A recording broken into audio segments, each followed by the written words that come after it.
Now, thanks to 90 Mile Wines and Anytime Fitness Glenelg, it's Chewing the Fat with Bevan Jones.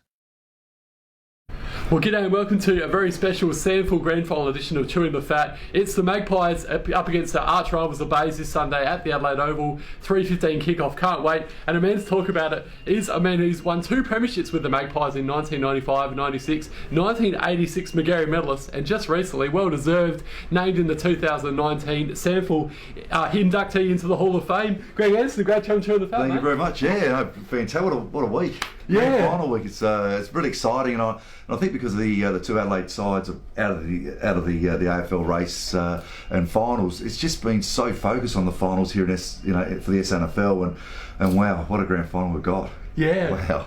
And you've been a big part of it, of course, playing against the Bays for a number of years. What's so big about the rivalry between Port and the Bays?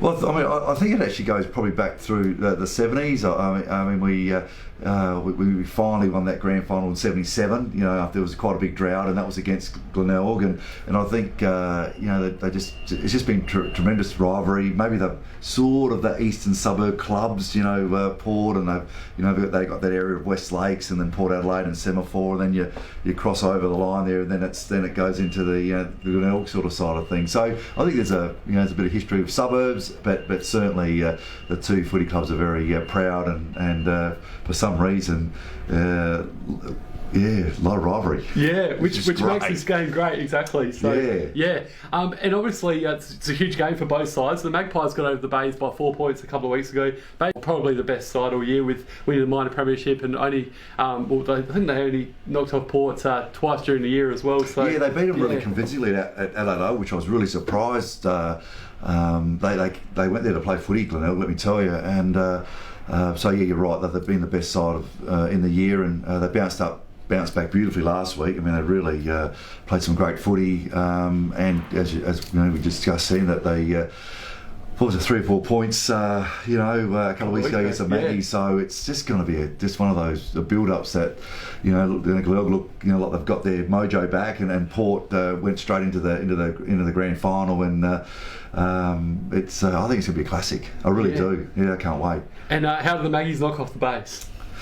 Oh, look, yeah, it's interesting. I think it's got a lot to do with the Magpies back line. I think Glenelg's forward line, got some really big, strong players down there, and it's going to be, I think it's going to be the Port's backs, which have always been renowned for, really, when you look at it over the years. Port have always had great back six, and I think that's going to be really important against probably, obviously, the best forward line in the business with Glenelg's. And just a couple of weeks ago, I mentioned it before, you were named as part of the 2019 SANFL Hall of Fame inductees. That must have been a huge... Oh, it was a huge thrill. I found out about 4 weeks ago, and I got the letter, and it said sort of private and confidential, and I wasn't sure whether they wanted me to do maybe another car karaoke or something like that for the Magarey Medal Hall of Fame night. And when I opened it up, I thought, couldn't be, and it was. So just really thrilled, and just just a great honour. Yeah, and a great night. It was a fantastic night. They spent plenty of time with me and Peter Motley up on stage, and showed some highlights, and of course Glenelg, Luke Parrington won the Magarey medal. So it was a really well put together night by the SANFL. Fantastic, great fun. And Peter Carey, we spoke to a little bit earlier. Yourself and him are going to be doing some stuff with the cup on Sunday, which is just awesome. So if the Magpies win, you'll be the one holding the cup, and Peter Carey will be doing it if the Bays win. What's Peter Carey mean to you? And obviously you played footy against each other a number of times. Oh, look, I played against him lots. I mean, he's just a legend of the game. I'm growing up, and especially when you've really, your whole life, it's more important than school.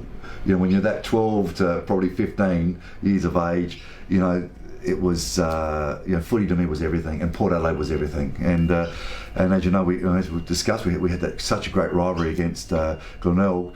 And Peter Carey was a big part of that then, because he's a bit older than me. So I'm 14, 15 watching this, this champion player causing havoc against Port Adelaide, which I wasn't never happy about. And he obviously continued that for something like it was about 1,452 games or something he's played. 448 to be exact. So. I thought it was 1,400 or so. He's played that much footy. So as a young kid, watching him, he was just a superstar, and then playing against him, he was a superstar as well, and a super guy and a good friend. And we spoke about earlier, obviously 95 and 96, you won those two. But I will trip him up, by the way. If Glenelg win it, he starts walking out of that trophy, I'll trip him up there. Yeah. We're still a bit sneaky down at Port. No, it's a good rivalry. 95, 96, you won those two premierships with the Magpies. Which one did you like out of both? Obviously, it's always a hard one to answer, but... It is a hard one because it was, we went in as sort of favourites in 95, and it was just a wonderful game, and we sort of felt like we had control, going into that last quarter, and look, I was really, it was three really special things happened to me for that day, and one was the siren and just getting around the players, and I won a premiership and Port Adelaide, and the second thing was by the time we got our medals, my mum had come from the top of the grandstand, made all the way to the fence line. She knew how much it meant to me to give me a hug, and just a great memory of my mother.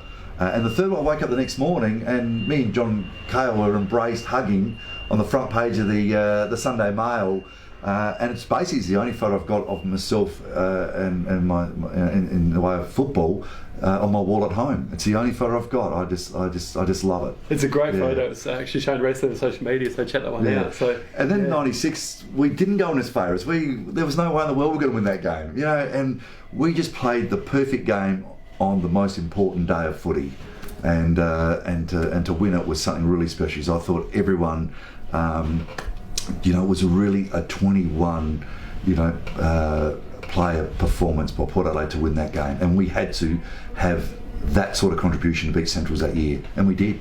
So it was something really special. It was a real Port Adelaide. We weren't going to win it, but you know what? We won it. Yeah. Fantastic. Underdogs. Yeah. Underdogs. Yeah, it was brilliant. And just before we go, your best teammate you played with and your toughest opponent you played against?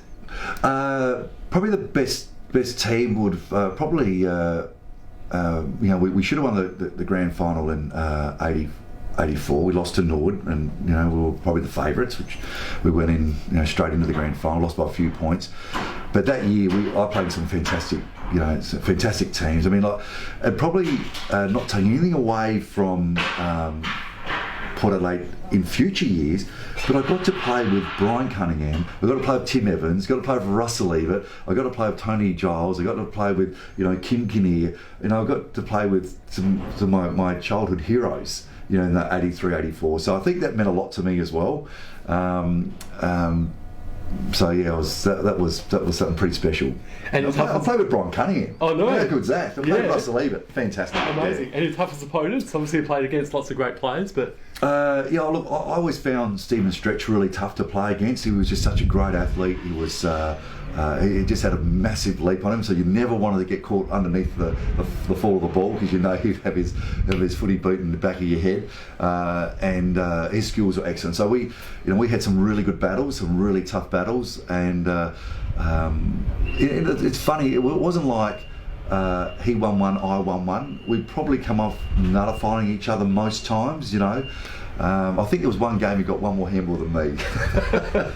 He was a really good player, and he was also a great state player. Went on to be a champion player for Melbourne Footy Club as well. So he was a good player. Well said. Well, Greg, Anderson, thanks so much for joining us on Chewing the Fat today, mate. All the best for the Magpies on Sunday, and all the best for you going forward as well. Thanks very much. Well, g'day and welcome to a very special SANFL Grand Final edition of Chewing the Fat. This Sunday, the Magpies take on arch rivals the Bays, and who better talk about it, the man who's played 448 SANFL games. That's a SANFL record. 3-time best and fairest player with the Bays, a 3-time premiership player as well, 73, 85 and 86. The only man to win 3 out of those 4 premierships. Peter Super Carey, great to have you Chewing the Fat, mate. Yeah, absolute pleasure. So let's talk about your journey. So how did you end up playing footy with the Bays, and how those 448 games? So fairly long story.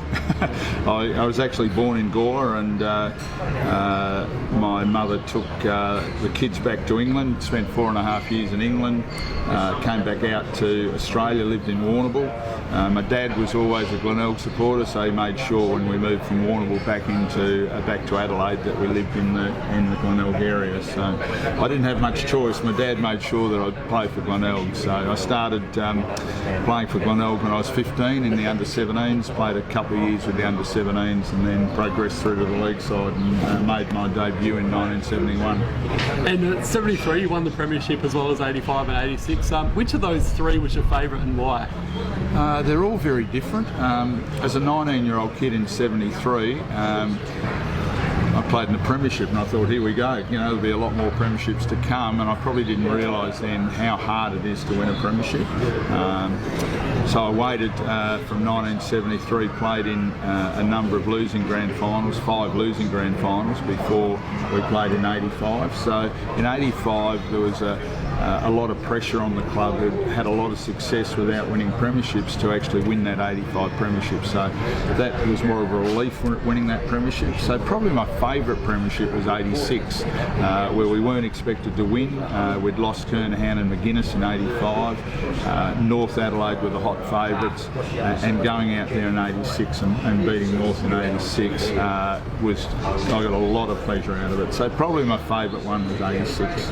And this Sunday the arch rivals playing against each other, of course, with the Magpies taking on the Bays. Talk to us through that rivalry and what it was like playing against the Magpies, and I guess why was such a big rivalry between the two sides? Well, I think there was a few incidents over the years that caused that rivalry, and a guy called David Granger probably didn't help that. As I said, there was a few things that happened on the field that we did become arch rivals. Port Adelaide have obviously been a very successful club.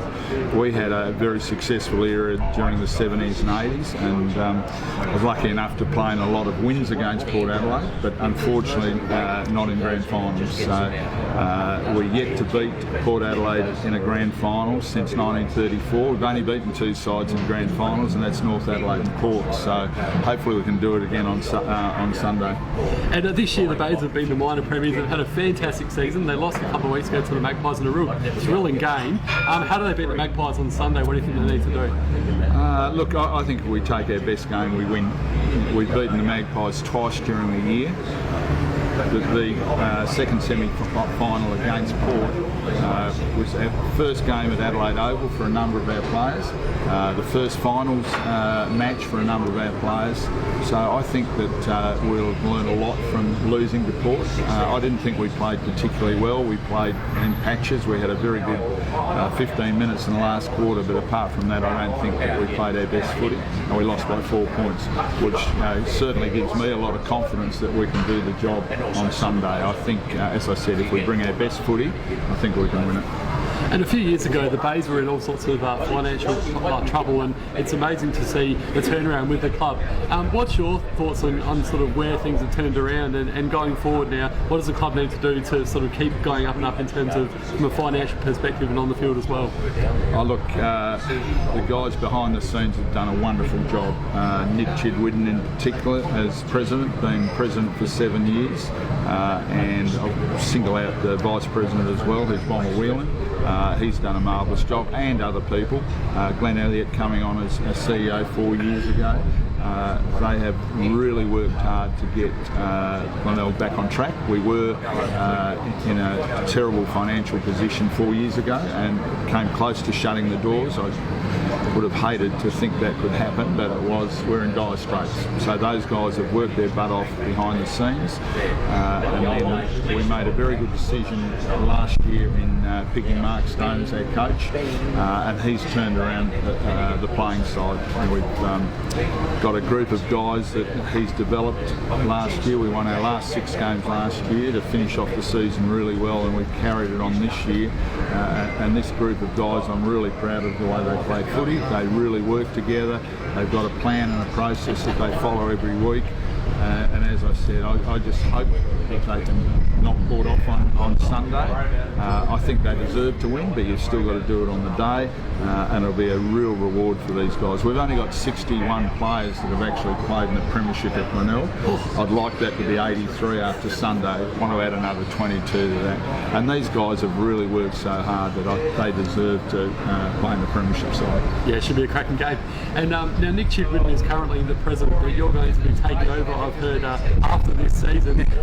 That must be a huge thrill for being such a big, strong Bays man yourself for your whole footy life and now going forward as well. Yeah, look, I love the Glenelg Footy Club. Not sure it was my desire to be president, but I think circumstances have now dictated. I retired from work in June this year. I've now got the time to be able to do it. And taking over from someone like Nick Chidwin is an absolute privilege. He's done just a marvellous job in the last 7 years to get Glenelg up and running.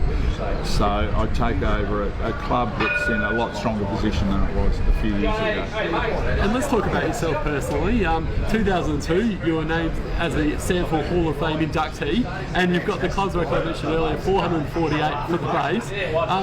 That must just be such a great honour for yourself to obviously be put into the Hall of Fame inductee and then be known as the greatest SANFL player in terms of records with the game. So, yeah. Look, I consider myself really fortunate. I know 448 games is a lot of games, but I've been lucky with injury. I've been lucky that I've been able to find a position that I could hold my own in.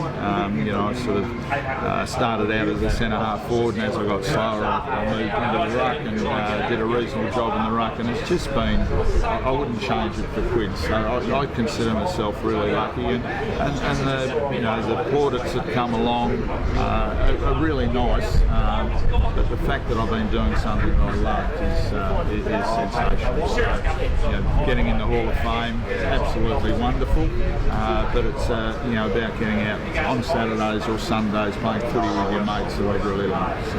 Yeah, I certainly love that as well. Playing footy for 21 years, it's one of the best things. You've got lifelong friends, don't you? And that's the best part about it. Yeah. Who's been your toughest opponent and I guess your best teammate you played with? Toughest, because I played so long, I had some different opponents, and I always categorised three. I was fortunate enough to play against Peter Darley early in my career. He was a great footballer. He was just coming to the end of his career, but sensational player. And then I had the fortune or misfortune to play against Rick Davies for probably 10 years. We clashed. He was an outstanding player. I'd like to think occasionally I might have beaten him, but he certainly beat me on the odd occasion as well. So we had a great rivalry. And then in the latter years, Mick Redden from North Adelaide was always found a really tough opponent. As for teammates, I'm not going to single any out. I've been fortunate to play, in the early 70s. I played with guys like Peter Marker, Graham Cordens, the Phillips brothers. Really lucky to play with them. They were sort of my mentors, not always good mentors, but they were my mentors in the 70s. And then to get the chance to mentor players like Stephen Canahan, Chris McDermott, Tony McGuinness, Tony Hall in the mid-80s was marvellous as well. So, I've got a whole range of great friends at the Glenelg Footy Club. I'll have to throw in Tony Simons as well because he'll abuse me if I don't throw him in. So, it's just been marvellous. And the nickname Super, where's that one come from? In 1972 we went on a fitness camp to Port Lincoln, and we were going to play volleyball, and we were selecting sides to play volleyball, and I was the first one selected in a volleyball side. And Cornsey made a comment like they always pick the Super Baby, and so I started out as Super Baby the first couple of years, and then I was fortunate enough to go from Super Baby to Super. I was quite happy that they cut the baby off the end, so that's how it all started in 1972. Oh, very good, well, it's definitely a well-deserved nickname, and you should be extremely proud, Peter, to carry on your amazing career. Thanks so much for joining us on Chewing the Fat. Absolutely. Hopefully it's going to be a big grand final on Sunday, can't wait. And who are you barracking for? I have to say I'm a Magpies fan, so I've always been a Magpies fan. That's very sad. Yes, but no, I love the Bays and Port rivalry, and I think it's going to be sensational on Sunday. Can't wait. So fantastic. thanks I'm again. looking forward to it. Yeah, cheers.